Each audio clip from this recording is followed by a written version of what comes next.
we often take for granted that moment an aircraft engine roars to life. It seems so quick, almost instant, right? Well, it really does. But beneath that simple act lies, well, a really fascinating world of engineering. Today, you've given us a peek behind the curtain, actually. Yeah, looking at these starting systems. Exactly. We're diving deep into the systems that make it all happen, the aircraft engine starting systems.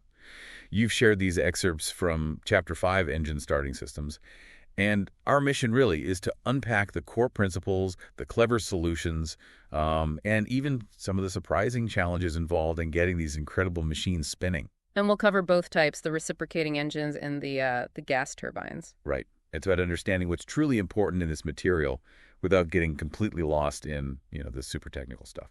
So let's get started. How did they first get those propellers turning? Way back. Well, it's fascinating right from the start, isn't it? The initial method for reciprocating engines was literally hand cranking the propeller. Really just grabbing it and swinging. Yeah, exactly. And the source material points out how tough that could be, especially, in cold weather.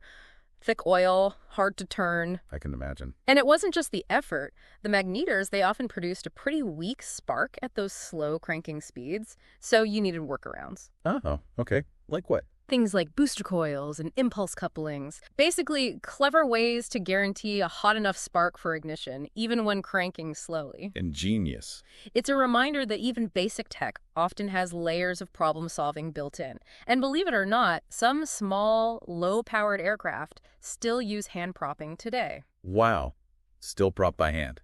Okay. But moving on to something a bit more sophisticated, the inertia starter. Now, this sounds like something out of physics class. It kind of is. Storing kinetic energy. Okay, let's unpack this. The chapter says there are 3 main types: hand, electric, and a combo. That's right. Hand-cranked, electric motor-driven, or a combination. Figure 5.1 actually shows one of those combo units. The core idea, like you said, is using a rapidly spinning flywheel, storing energy in motion. Right, kinetic energy. Exactly. Think of it like winding up a really heavy toy. During the energizing process, whether you're cranking it by hand or using a small electric motor, like in that circuit diagram in Figure 5.2, the flywheel spins faster and faster. Building up that energy. Yeah. Once it's got enough speed, enough energy stored, you engage it with the engine's crankshaft. How does that happen? A switch? It could be a manual cable pull, or more commonly with the electric ones, an electric solenoid that physically meshes the starter drive with the engine. And then, bam, all that stored energy gets dumped into turning the engine over. Pretty much. But it's not a direct connection, not usually. There are reduction gears involved. To increase torque, I guess. Exactly. And crucially, there's a torque overload release clutch. Figure 5.3 shows that. Okay, why is that clutch so important? Sounds critical. It's absolutely vital. It's a safety mechanism. Releasing all that flywheel energy creates a huge amount of torque, that twisting force. If the engine suddenly jammed, or maybe it was just really stiff. That force could break something. Definitely. Could damage the starter, could damage the engine itself. So this overload clutch is designed to slip if the torque gets too high.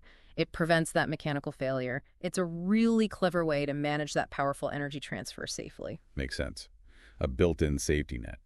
Okay, so the chapter then moves on to what it calls the most widely used system for recips, the direct cranking electric starter. This sounds more familiar. Yeah, this is probably what most people picture. You turn the key, you hear the starter motor, and the engine cranks. So what's the main difference from the inertia type? No flywheel? Right, no stored energy like that. Instead, it uses an electric motor to provide immediate and continuous cranking power as long as you hold the switch. The basic bits are the electric motor, reduction gears again for torque, and an automatic engage-disengage mechanism. And that overload clutch again. You bet. Still need that safety feature. Figure 5.4 shows a typical circuit. And we're talking serious electrical current here, aren't we? The text mentions 100, even up to 350 amps. Oh yeah, that's why those battery cables are so thick and heavy. But it mentions using solenoids actually helps with that. Seems counterintuitive. Well, the solenoid is basically a heavy-duty remote switch. You use a small current in the cockpit switch to control the solenoid, which then handles the massive current flow to the starter motor right near the engine. Ah, I see. So you don't need those super thick cables running all the way to the cockpit. Exactly. Shorter runs of heavy cables save weight and reduce voltage drop. It's actually a smart setup. Okay. And the motor itself, what kind is it? Typically a 12 or 24 volt series wound DC motor. They're designed specifically to produce very high starting torque. That's their main job. And that torque goes through the gears. Right, through the reduction gears to multiply the torque, then through the overload clutch, and finally it actuates this helically splined shaft that pushes the starter jaw forward to engage with the engine's crankshaft. And it pops back out when the engine starts. Yep. It's designed to automatically disengage once the engine fires up and reaches a certain speed. Don't want the engine spinning the starter motor too fast? Figure 5.5 gives a nice schematic for a light twin. Okay, now the chapter really gets into the weeds for the large reciprocating engines, breaks it down into the motor assembly and the gear section. What's different in these big boys? Well, bigger engines need even beefier starters, right? So the motor assembly armature, pinion gear, housing, it's all more robust. The text notes, it's often a non-reversible series interpole motor. Key thing is its speed changes with voltage and load. More load, slower speed. Makes sense. And the gear section. Sounds complex. Planetary gears. Yeah, that's where a lot of the mechanical cleverness is. Figure 5.6 shows it. You've got this planetary gear system for reduction, a sun gear, the torque-limiting clutch again, and the jaw and cone assembly that engages the engine. Okay, let's try to picture this. Motor spins a pinion. Which drives a countershaft gear, Okay. which then meshes with an internal ring gear that's part of the sun gear assembly. And that sun gear drives the smaller planet gears, which rotate around inside the ring gear, mounted on a carrying arm. So how does that carrying arm actually turn the engine? The carrying arm has splines inside it, grooves basically. And the starter jaw has matching splines on the outside, so it sits inside the carrying arm but can slide back and forth. The rotation of the planet gears makes the whole carrying arm assembly, including the jaw, rotate. Got it.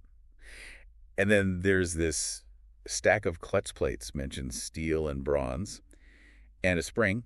That's the torque-limiting clutch again, just a more detailed look. The steel plates are held stationary relative to the housing. The bronze plates rotate with the gear assembly. The spring pushes them together. Like in a car's manual transmission. Sort of, yeah. If Right. the engine resists too much, the torque gets too high and these plates slip against each other, stops you from breaking gears or shearing shafts. It absorbs that shock, especially during that initial, potentially harsh engagement. Very important. Now, there's also talk of a traveling nut and spiral splines moving the jaw in and out. That sounds intricate. It really is quite clever. This traveling nut sits inside the starter jaw.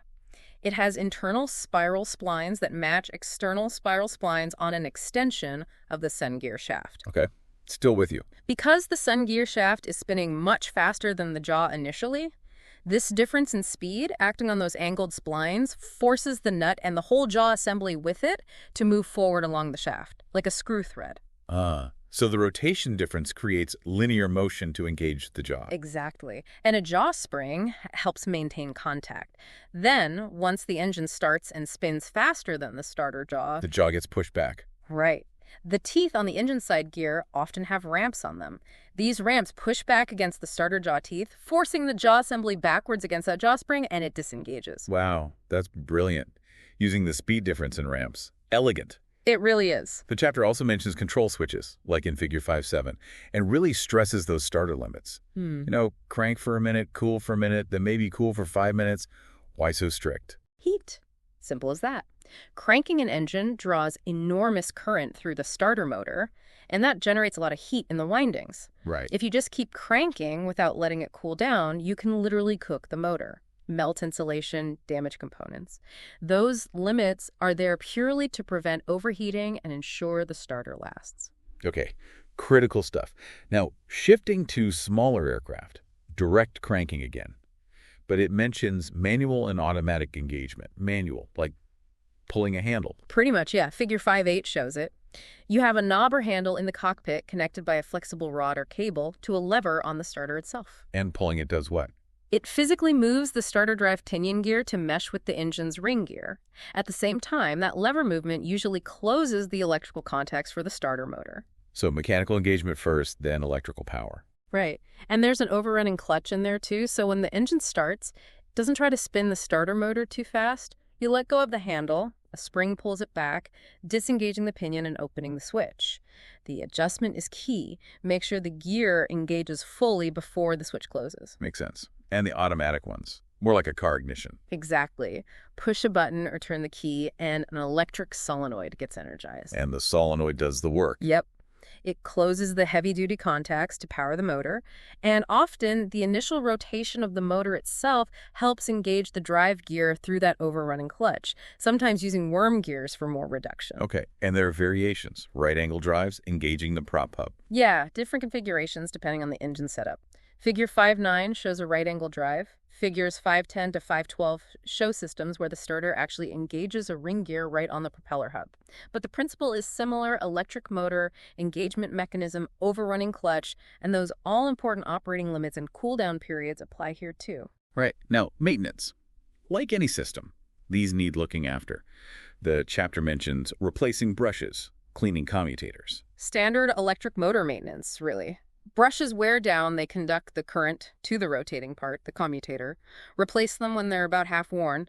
Check the spring tension holding them. And cleaning the commutator. Yeah, it can get dirty or glazed, hindering current flow. Use very fine sandpaper like 00 or a special brush seating stone while it's turning slowly. Never emery paper, though. Why not emery? It's conductive, can leave particles that short things out.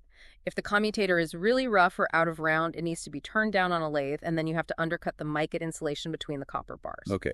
And checking gears, connections. Absolutely. Check the starter drive gear and the engine ring gear for worn teeth. Make sure all electrical connections are tight and clean, no corrosion, and verify the starter itself is mounted securely. Vibration is not its friend. And if things do go wrong, Figure 513 has a troubleshooting guide. Looks useful. Covers things like starter not working, motor runs, but doesn't turn the engine. Yeah, it's a good systematic guide. Starter won't operate. Check the switches, the wiring, maybe the solenoid. Motor runs, but engine doesn't crank. Could be the overrunning clutch failed, or maybe sheared gears. Starter drags or sounds noisy. Could be low battery voltage, dirty commutator, worn brushes, bad bearings, worn gears. You work through the possibilities logically. Low battery is a common culprit for lots of starting issues. Right. Okay, that's a pretty thorough look at reciprocating engine starters. Now, let's switch gears completely.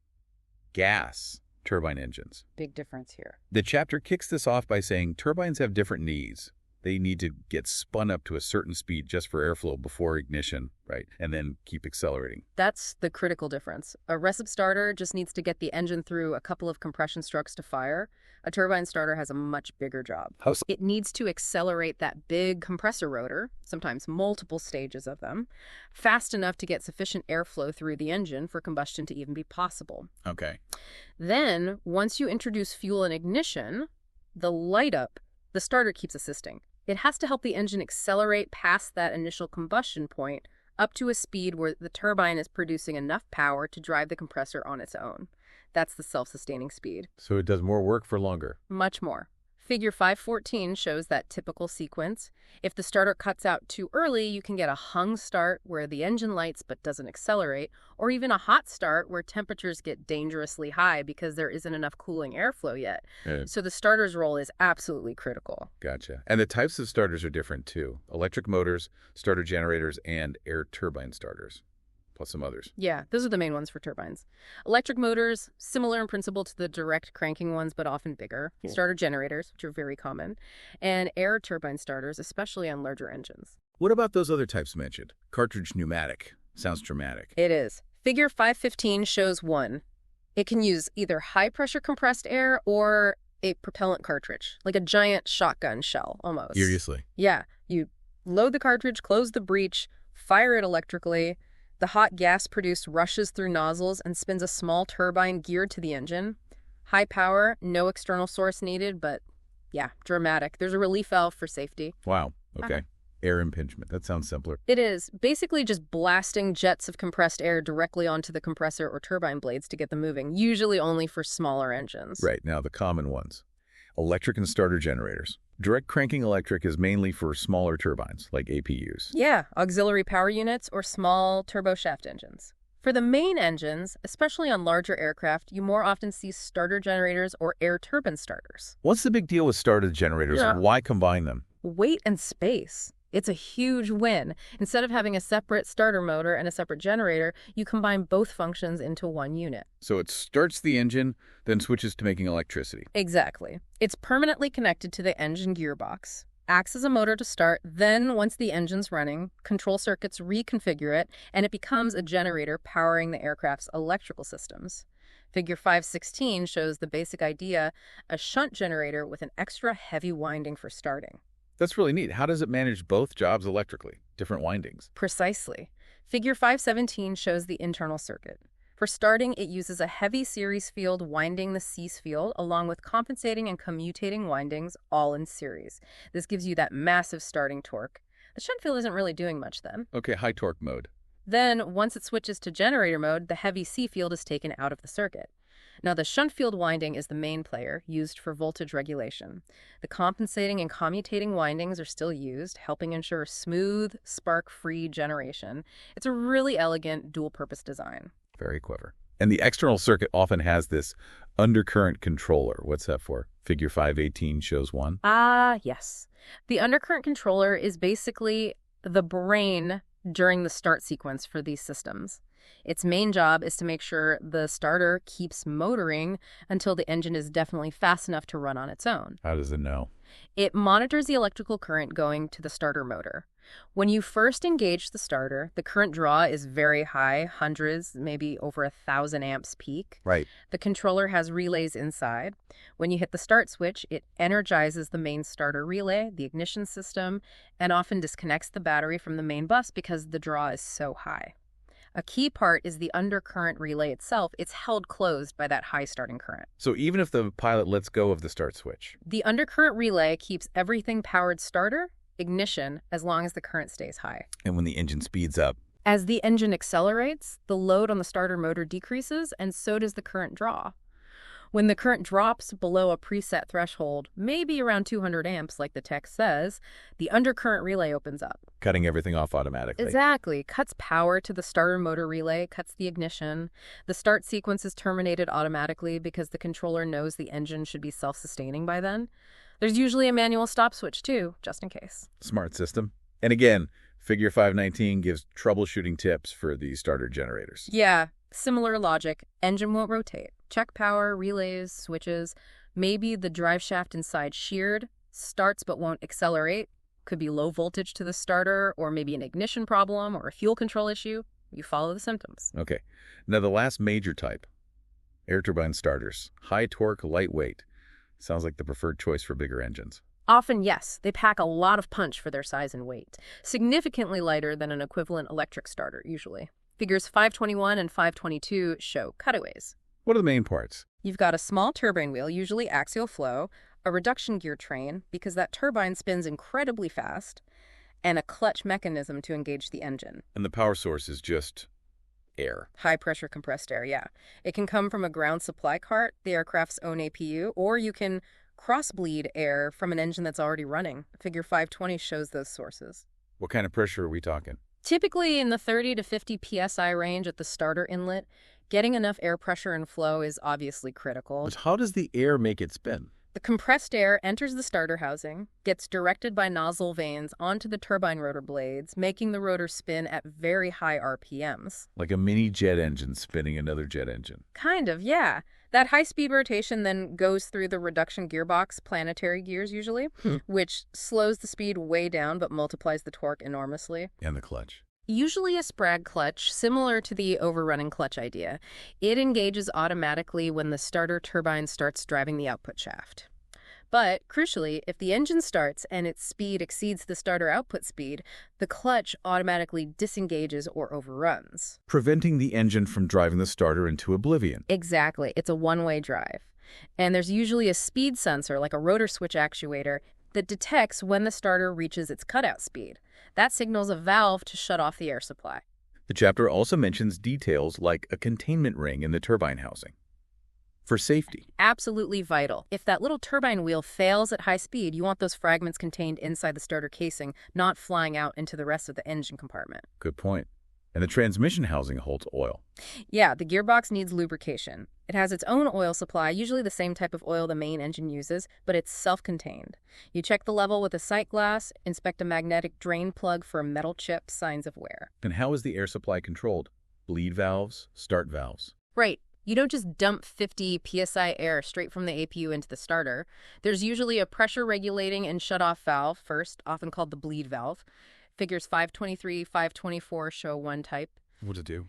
It takes the high-pressure bleed air from the source and regulates it down to the pressure the starter needs, maybe 40, 45 psi. It also acts as the main shut-off valve. It's controlled electrically by the start switch. When energized, a solenoid allows air pressure to open a butterfly valve inside it.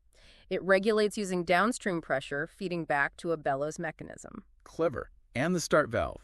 That's usually downstream, right before the starter itself. It's the final valve controlling airflow into the starter turbine.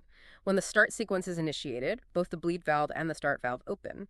When cutout speed is reached, they both close, shutting off the air. So air flows, spins the turbine, goes through gears, engages the clutch, cranks the engine. And when the engine lights off and speeds up, the clutch overruns, the cutout switch trips, the valves close, and the starter coasts down. That's the sequence. Got it. And naturally, there's a troubleshooting guide for these too, in Figure 525. Of course. Covers things like no operation, maybe no air supply or electrical fault to the valve, won't accelerate. Could be low air pressure, internal drag, or maybe the engine itself is too hard to turn, won't cut off. Stuck switch or valve, oil leaks, metallic particles. The usual suspects for mechanical systems, even things like the inlet duct being misaligned. Wow.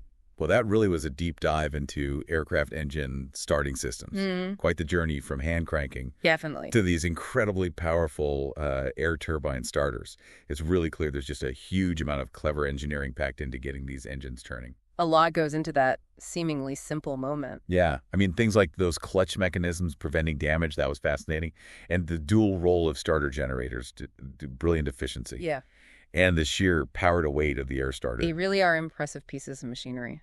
And it's a great reminder, isn't it, that even processes we think are straightforward in aviation, they have these layers of intricate design, safety features, specific maintenance. It's all interconnected. Absolutely. Which makes you wonder, considering the complexity we've just unpacked here for starting systems, what other seemingly simple processes in aviation might have similarly intricate engineering hiding just beneath the surface? Perhaps.